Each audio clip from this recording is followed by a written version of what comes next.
The wealthy parents who paid a college consultant to help lie and cheat their children into elite colleges have hired a prison consultant to help them deal with life on the inside. Even I can't believe I'm not making this up, but it was actually reported by CBS News. Although they may find out later I really did make it up and they mistook it for reality, whereupon I read it and mistook it for news and rewrote my own satire as a satire, which now I think about it may account for the entire news cycle for the last 10 years.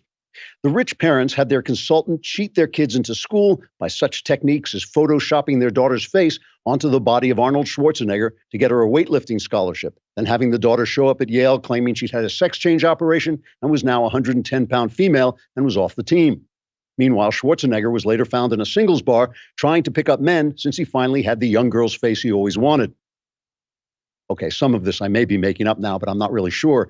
Anyway, several of the parents caught in the scam are now planning to plead guilty, although not Lori Loughlin, the star of the 90s sitcom Full House, who is also accused of being the star of the 90s sitcom Full House, a far more serious charge. According to CBS, the parents who have pled out have hired Justin Pepperny, a former stockbroker who served prison time for fraud and now works with wealthy clients as a prison consultant. Pepperny says he can help his clients by photoshopping their faces onto the muscular tattooed bodies of MS-13 gang members, so no one will dare mess with them in the yard, and also by raising the marks on their entry exams so they only get into the best institutions. All of which goes to show that having too much money can drive you insane. Also, reading the news can do that. Trigger warning, I'm Andrew Klavan, and this is The Andrew Klavan Show. I feel hunky-dunky, life is tickety-boo. Birds are winging, also singing hunky-dunky-doo. Ship-shape, tipsy-topsy, the world is zippity-zing. It's a wonderful day, hurrah, hooray! It makes me want to sing. Oh, hurrah, hooray! Oh, hooray, hurrah!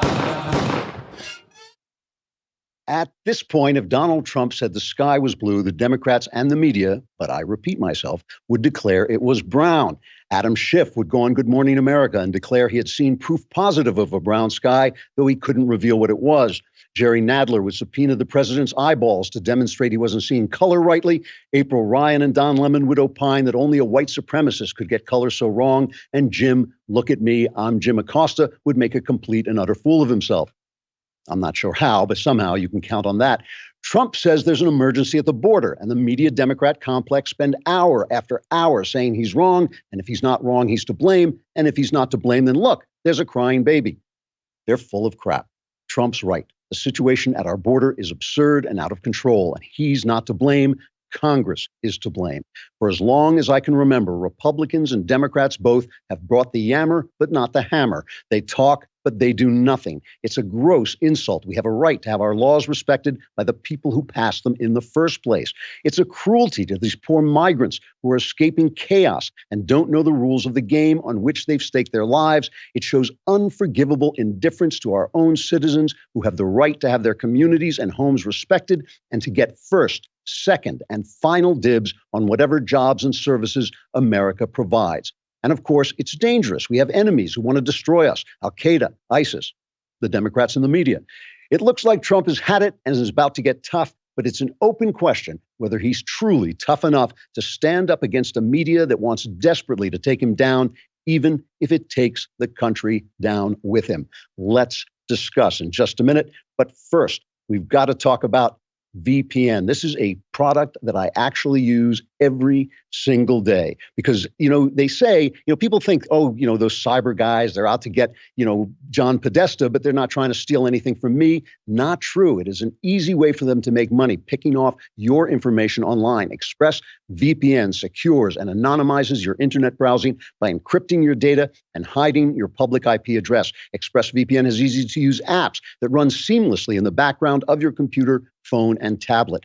Turning on ExpressVPN protection only takes one click. It's really easy. I use it. I have it running every single day. It took me 90 seconds to download it, and I can safely surf on public Wi-Fi without being snooped on or having my personal data stolen. For less than $7 a month, you can get the same ExpressVPN protection that I have. Protect your online activity today and find out how you can get 3 months free at expressvpn.com/Klavan. Klavan. That's expressvpn.com/Klavan for 3 months free with a 1-year package. Visit expressvpn.com/Klavan. And I know exactly what you're thinking. You're thinking, sure, that's how you spell express, but how do you spell? Never mind, how do you spell it? How do you even say Klavan? Well, you say it Klavan and you spell it Klavan. And do not forget, speaking of Klavan, whoever he may be, tomorrow is the mailbag. How do you get on the mailbag? Go on dailywire.com, go on press the podcast button, press the Andrew Podcast Klavan. I may just be at the end of my rope here, guys. If there's just a loud gunshot, you'll know what happened.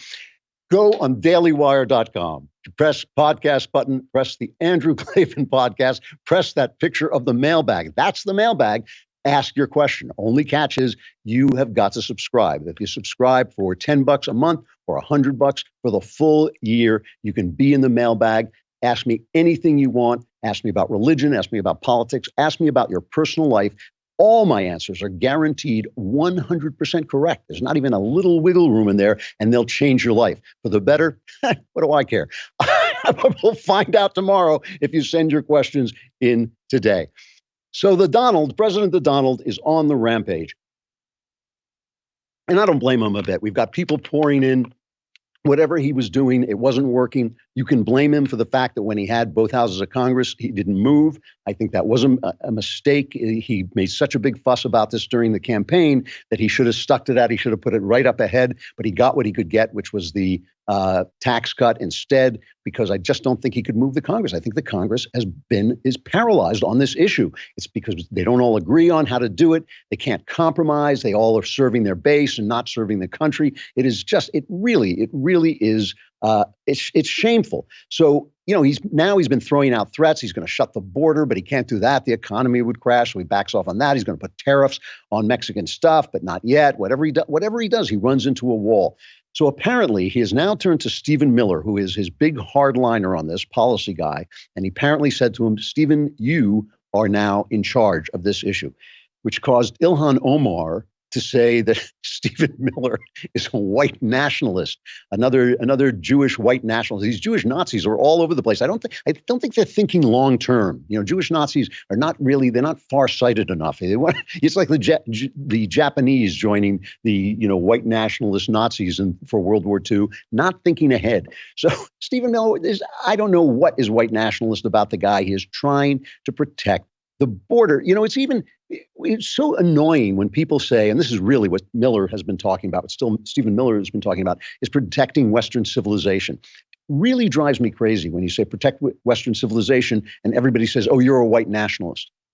You wouldn't know white nationalism was bad if it weren't for Western civilization. There has never been a civilization, another civilization that thinks that race is not the main way to categorize people. Only Western civilization thinks that wrong. They think it's wrong because St. Paul said so, because there's no Jew or Greek in Christ. They think it's wrong because the Roman citizens of the Republic fought to get full citizenship, even though they weren't actually Latins, they weren't actually Romans. They fought to get citizenship until everybody was included. That's one of the reasons the Republic fell.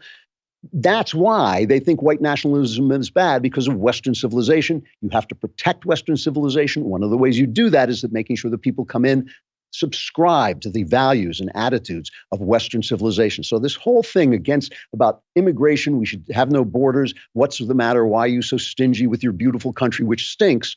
That's their attitude. How can our country be so evil that it won't let in all the people who want to get in because the country's so great? That's basically the left's position. It's all nonsense. So Trump has fired Kirstjen Nielsen, and I have to say, I think she seems to be taking the fall for the fact that things aren't working. I mean, I don't know what she can do. They have been hemmed in on every side. It's Congress who needs to close these loopholes that let people come in. All you have to do is cross the border and say, I want asylum. If you have a kid with you, they don't want to put you they don't want to confine you, because after 20 days, they have to let the kid go. So, and then everybody says, oh, you're separating the children. So everybody knows if you come in, walk in with a kid, you can steal a kid, you can borrow a kid, you can rent a kid, walk in with a kid, say, I want asylum. There's nothing they can do. They release you. You never come back. We never see you again. So Nielsen sent her resignation, but obviously she was forced out. She said, despite our progress in reforming Homeland Security for a new age, I've determined it's the right time for me to step aside. I hope the next secretary will have the support of Congress. Good luck with that. And the courts in fixing the laws which have impeded our abilities to secure America's borders and which have contributed to discord in our nation's discourse. Our country and the men and women of DHS deserve to have all the tools and resources they need to execute the mission entrusted to them. Here she is outside her home talking to the gathered press. I just want to thank the president again for the tremendous opportunity to serve this country.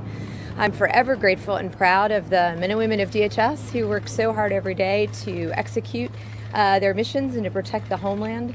I really look forward to continuing to support them from the outside. I've spent the last 24 hours since yesterday talking with government officials, with administration officials, members of Congress to ensure a smooth transition. As you know, DHS has a vast array of missions. I want to make sure that we continue to execute them all with excellence through the transition.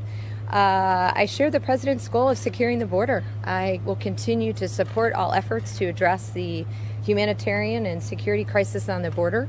And other than that, I'm on my way to keep doing what I can for the next few days. So thank you all for being here. Okay, so here's what I mean about whether Trump can stand up to the press. And, you know, I know many of you just love Trump and think he's going to roll over his opponents. But let me just make an argument that may not, you may be a little too optimistic right now. Let's see, we'll see. But remember, the problem they had was that Trump didn't change the rules about separating families. He changed the rules about who gets detained, okay? Because if you come in here and you're a criminal, they turn you around very quickly and they send you back even if you have a kid with you. But if you come in with your kid and you ask for asylum, because this is the loophole in the law, they have to give you a hearing. And it takes a longer time to get that hearing, right? Because the courts get backed up. So they put you in a containment cell, and after 20 days, according to the law, they have to get the kid out of the cell. So he's separating families, right? Trump did not create that law. He did not change it. All he did say was you no longer get a free pass if you have a kid with you, because people were using kids to bluff their way in. So he changed that rule. They keep saying in the paper, even in the Wall Street Journal, which usually gets these things right, they keep saying that he had a child separation policy. He didn't have a child separation policy. He had a detaining asylum seeker policy so that they don't slip into the country and vanish, which is what they do. Now they're coming over in such numbers that they're busing them into the interior. You think we're ever going to see them again? No, of course not. So that was the rule that he changed, okay? And Kristen Nielsen was the face of that policy. Listen to the press. Here is a montage of the press. I think this is from Newsbusters. Yeah. This is cut number 2 of the press reacting to her resignation. You almost have to feel sorry for Nielsen. I don't feel sorry for her, but almost, because, you know, she is willing to violate the dictates of humanity, morality, and ethics. For the rest of her life, people will look at her and think, oh, that's the woman who put children in cages. That's the woman who broke up families across the border. And you know what? They'll be right. I really don't have much sympathy for Nielsen. Just to be clear, I don't have sympathy for Kirstjen Nielsen. For those of us who've spent a career in Homeland Security, there's not a lot of sympathy here for her. So I don't have sympathy for her. Some are saying good riddance. She may be leaving government, but Kirstjen Nielsen will forever own the child separation policy. Let's not forget, it was on her watch, too, that tear gas was fired across the border. Kirstjen Nielsen will always be the face of Donald Trump's family separation policy. Her legacy will be that many courts did find several of the major policies that Kirstjen Nielsen put in place to be unlawful. The face of the president's anti-immigration push. She never let the facts or the underlying data get in the way of an extreme Trump administration policy. People saying, we're glad Kirstjen Nielsen is gone. These policies have been so horrible. She's going to get what she deserves. That last guy is Jeffrey Toobin. That's the guy, I seem to remember Jeffrey Toobin got his longtime mistress. He was married. He was sleeping with somebody else. He got her pregnant. He refused to support the baby until the baby got a DNA test and they proved it was his. And then finally he was so he's making moral pronouncements on Kirstjen Nielsen. This is just appalling hypocrisy. It's pure hypocrisy. It means nothing. But let's not forget, right, when they pulled that baby crying routine, which they did when the babies were being separated. And by the way, I don't want to see babies separated. I don't want to see these children. I mean, I feel for these migrants. I think the law needs to be changed. It would take Congress 10 minutes to change the law to close the loophole. It's not Trump's fault that this is happening, and you cannot have a country without borders, and you can't protect your civilization and your people, our people, who matter more to us than their people because they are ours. You can't protect their jobs. You can't protect their services. You can't protect their communities without protecting the border. So all these people who are crying their crocodile tears for these children at the borders, and I'm not saying, this is not a sad situation. It is, but they are just doing it to get at Trump. And when it happened last time, and when they showed the babies crying, and it breaks everybody's heart, right? When they show the babies crying, Trump backed down. He did, and he just could not stand the bad press. Well, now he's furious. It's his watch. People are pouring in. He made such a big deal about this during his campaign. He needs to do something. And apparently he wants to put, the other guy he wants to put in charge is this Kevin, I don't know how to pronounce his name, Kevin McAleenan, I think. He wants to now put him in DHS, and they're going to have to fire people because the law says the undersecretary has to take over for Kirstjen Nielsen. So they're going to have to do this big thing. Plus, it looks like he's written to Homeland Security saying expect big changes. So he's going to make, he's actually going to go through and kick some butt and throw some people out, do his Donald Trump, you're fired routine that he's practiced for many years on television. Here is, and that makes perfect sense. If you've got people pouring over the border, if nothing's being done, if the policies aren't working, it makes perfect sense to have a shakeup, to get things changed, to make things different. Let me just show you, where the press is going. And this is MSNBC, and I hate to use MSNBC because they are not dishonest. They are an openly leftist station, but there is a place where you've gone so far it becomes absolutely ridiculous. So they bring in this former FBI investigator, Frank Figliuzzi, his name is, right? Here he is talking about what it means for Donald Trump to be firing people, to have a shakeup in his department. What we talked about was a possible analogy between what we're seeing in the president and studies of violence and acting out, particularly workplace violence. And we talked about the journey and pathway to violence when we see people using language of despondency, lashing out, blaming others, obsessive compulsive attachment to one issue and the inability to get off of it. That in that case, it would be the border and security on the border and immigration. And so the question we have to ask ourselves from a behavioral sense is, are we watching a president essentially on his way to what we call a flashpoint? And are we now beginning to see him act out in the form of purging and mass firing and completely not listening to any logic? When people say to him, the law or policy is such and such, and we would be violating the Constitution or the law, and he simply dismisses it and fires people and keeps doing it. Are we essentially watching a workplace violence incident play out at the highest level of our government? And is he acting out now? And where does this go if I'm right about that? Well, thank you, Dr. Figliuzzi. I mean, that is amazing. It's workplace violence. It's workplace violence for him to fire his staff. I mean, just like they're saying it's obstruction of justice for him to fire James Comey. Talking about Trump having a flashpoint. Who at this point would not have a flashpoint? It's not just the press. It's the Democrats who won't do anything. It's the Republicans who can't get together to do anything. And it's the judges, the Obama judges, who are holding him up, changing the rules, overturning law, making law, essentially, saying, oh, no, there used to be a rule that if somebody came in asking for asylum, he had to meet a certain level of obvious fear that it was reasonable for him to be afraid. And the courts are just saying, we throw that out because anything that will wrong foot Trump, we are willing to do. Just watching the press, just keeping your eye on the press. It's like watching, you talk about his psychological analysis of Donald Trump. How about a psychological analysis of the press? Because it is like watching a madhouse. I hate to put on The View, But the View has gotten to be kind of representative of what is happening on the press. Here is Meghan McCain and Joy Behar going after each other on the question of immigration.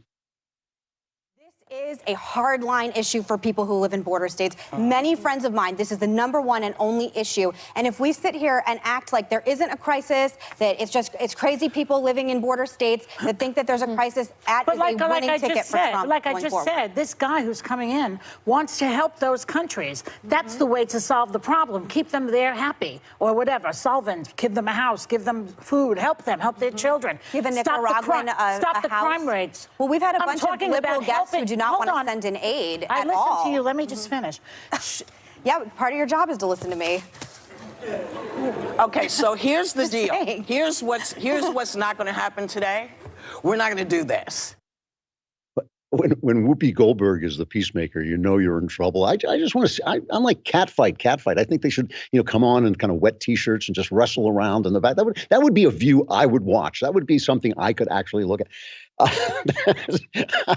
I'll probably hear about that comment, but do I care? No, I don't. But just here she is, Joy Behar, and all right, she's not anybody's idea of like the brilliant commentator, but she's talking about us paying for people to have houses in Nicaragua.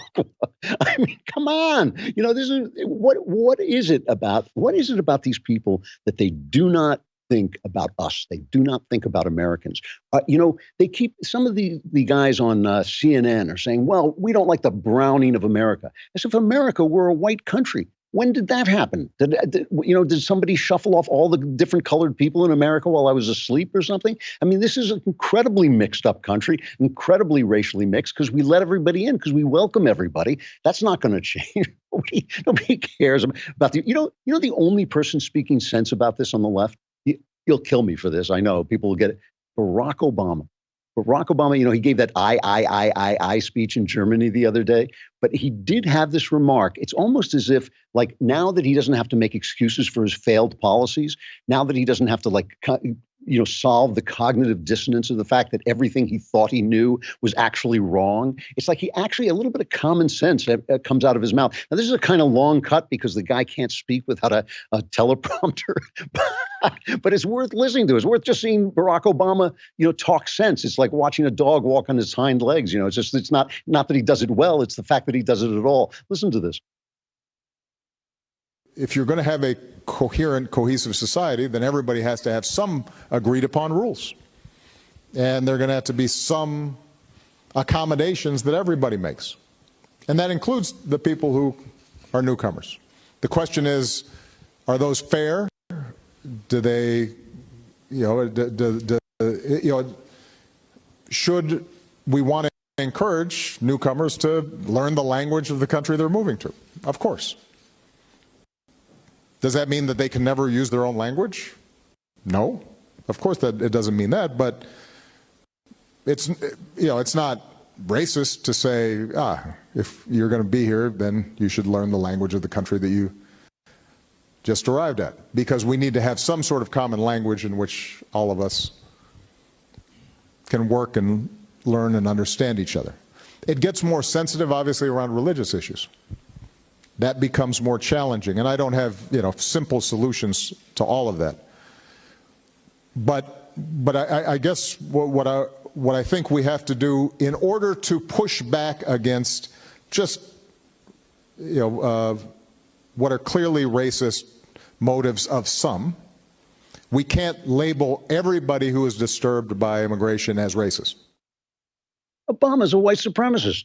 Who knew? Who knew Barack Obama is a white supremacist? Did anybody else play this clip? He says people should learn English, and he says the people who oppose mass immigration aren't necessarily racist. There's some in there, but they aren't necessarily racist. And he brought up, when he was talking about religion, the subtext to that is maybe it's not such a good idea to let people come into the country whose idea is they want to slaughter us all on behalf of Allah. I mean, that's basically what he's talking about. And he says he doesn't have the answer. It's a complicated question. It is a complicated question. I couldn't believe those words.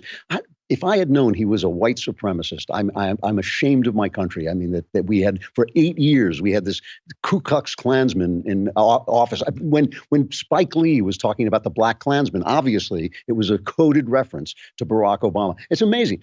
Let me finish this way. When I talk about can Trump stand up to the press, I'm just talking about the fact that they are going to go after him with all guns blazing. And last time, when they went into their crying baby routine, last time Trump folded. We have to remember that because it's going to be really interesting to see if he does it this time.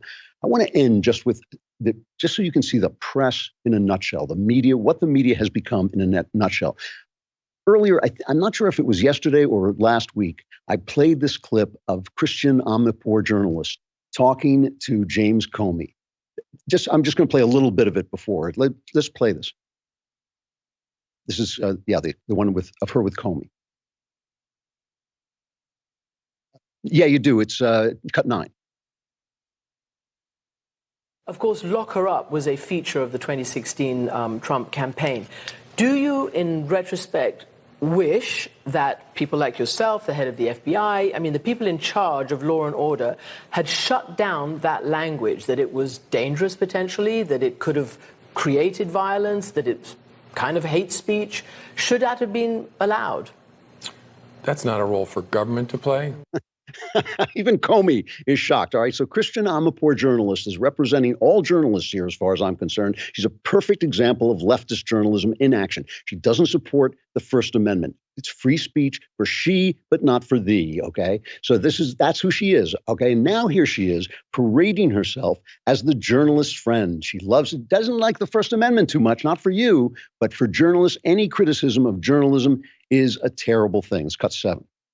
We are watching an era in which life for journalists becomes tougher and tougher, more and more dangerous. We are truth tellers, we're truth seekers, we go for the evidence and the facts. So we need the Committee to Protect Journalists to protect and to have our backs while we do that job. This whole notion of fake news, I don't know why it bothers me so much. It potentially can have a corrosive and destructive influence and effect on one of the most important pillars of our democracy and our freedom. So what do? Well, we keep doing our jobs. We rise to the challenge and we redouble our efforts to be as diligent as we possibly can. Okay, so no First Amendment for the people, but journalists cannot be criticized. We must not criticize journalists because they are the pillar. She said it. They are the pillar of one of the pillars of our democracy. Right? They're one of the pillars of our democracy. Any attempt to criticize them for the job they're doing is completely off basis.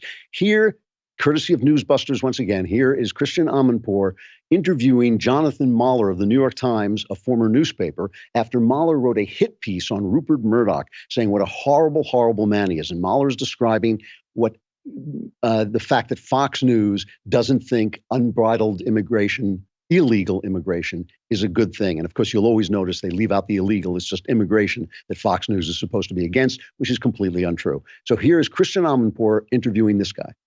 What's happening now on Fox News, which is this very sort of strongly kind of nationalist, kind of ethno-nationalist agenda, which you can also see at their outlet in Australia, Sky News Australia, where they've effectively recreated Fox News during prime time and are pushing the same sort of anti-immigrant sentiments, that we see here in the United States. Well, I mean, look, I have to, point out right now that the danger of this kind of activity, because this Sky After Dark program that you're talking about, I mean, one could say, well, look what happened. It was an Australian who went to New Zealand and massacred 50 people in 2 mosques. I mean, yeah. Do you see the actual tangible fallout of this policy and this politics? It's unbelievable. So Fox News or their equivalent in Australia is responsible for this clown, this knucklehead in New Zealand who walks into a mosque and kills people. So let's get this straight, okay? No First Amendment for you, but First Amendment very important for the press. No criticizing the press unless it's Fox News, then they're responsible for mass murder in New Zealand. That is the press in a nutshell. That is the way they think, and that's the way they're going to come after Donald Trump. And I'm telling you, it is an open question whether he is going to stand up to them. This is something that really is under his skin now. We're going to see Trump at his Trumpiest. He is going to be ticked off. He's going to clean up Dodge at the DHS. He's going to put Stephen Miller and this other fellow in charge, these hardliners in charge. Let's see if he can take the heat, because he is walking into the kitchen. We got a great guest coming up, John Miller, who heads the journalism school here at Hillsdale College. But first, I got to say goodbye to Facebook and YouTube. Come over to dailywire.com. and subscribe. Then you can be in the mailbag. It's a little uncomfortable, a little claustrophobic, but when we let you out, you get to ask questions. I'll answer them all my answers, guaranteed 100% correct. Come over to dailywire.com and subscribe.